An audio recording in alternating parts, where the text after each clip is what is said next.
Mr. Vice Chairman, knowing the honorable mover of this resolution to be a good parliamentarian, I had expected that he would place before the House all sides of this problem.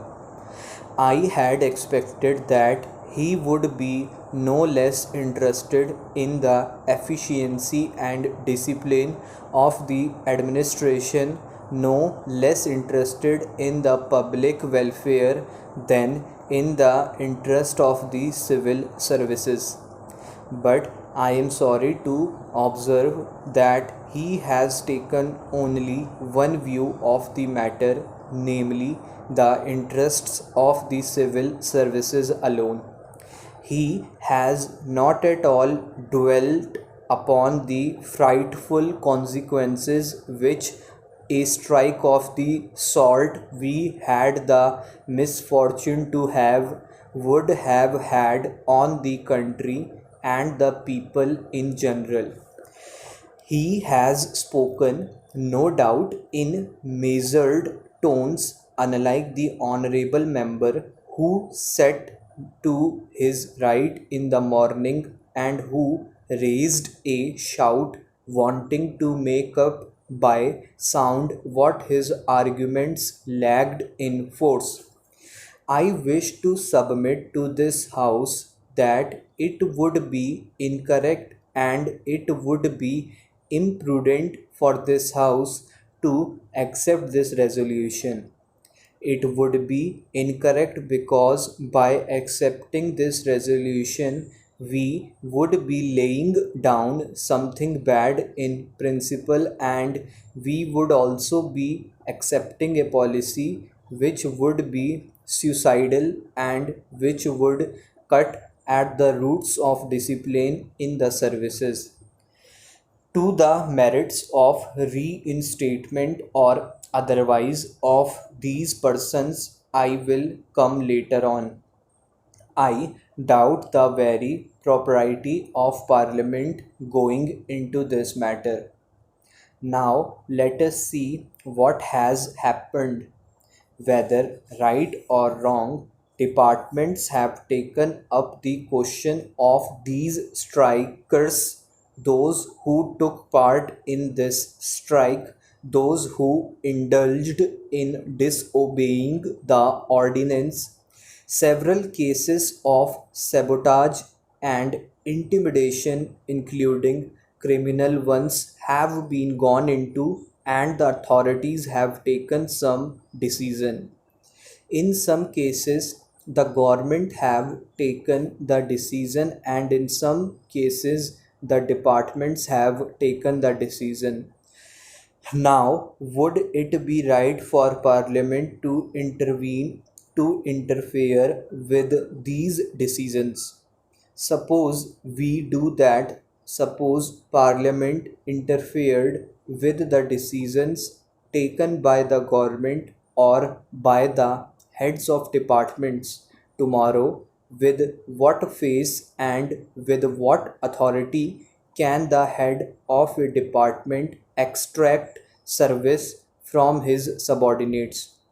This is the question which the honorable, the mover must see, and also the other honorable members who have spoken in support of the resolution. Unemployment is mounting up, and we have not been able to generate enough employment opportunities to provide even for those people who are entering the labor market today, perhaps to the extent envisaged during the 10th plan. The point that I want to make is that it is not quite justifiable to take only one aspect of the 10th plan period, namely the exigencies of capital mobilization, out of the context of the general economic situation in the country. When we are therefore making this huge tax effort, we will have to apply our mind with equal seriousness. if not more, to see that the income generation in the community is as great as is envisaged, so that the savings and investments could be effected without disturbing unnecessarily the consumption pattern in the community.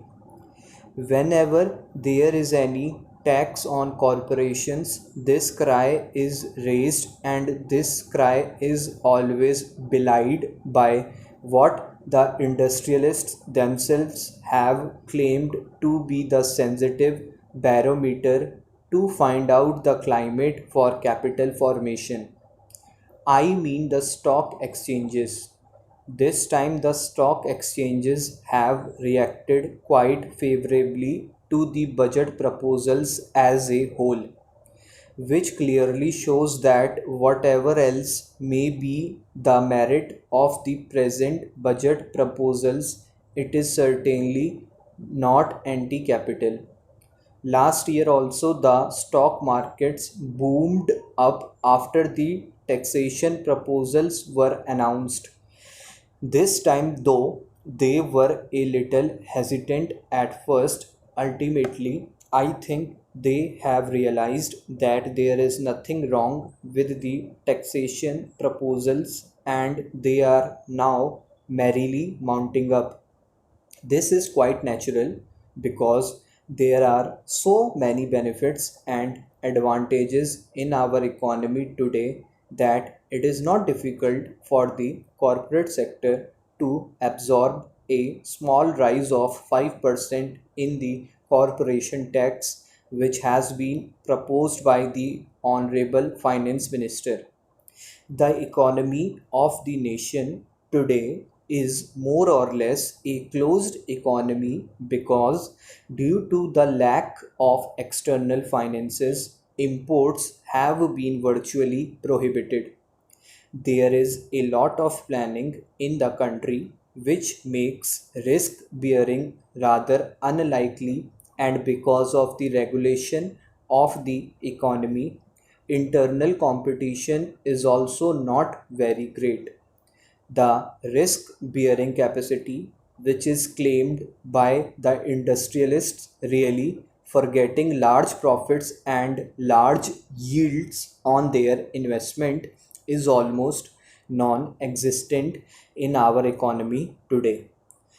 Our markets are expanding very fast, and the money generated is much more than the production of commodities, with the result that there are shortages is almost every commodity.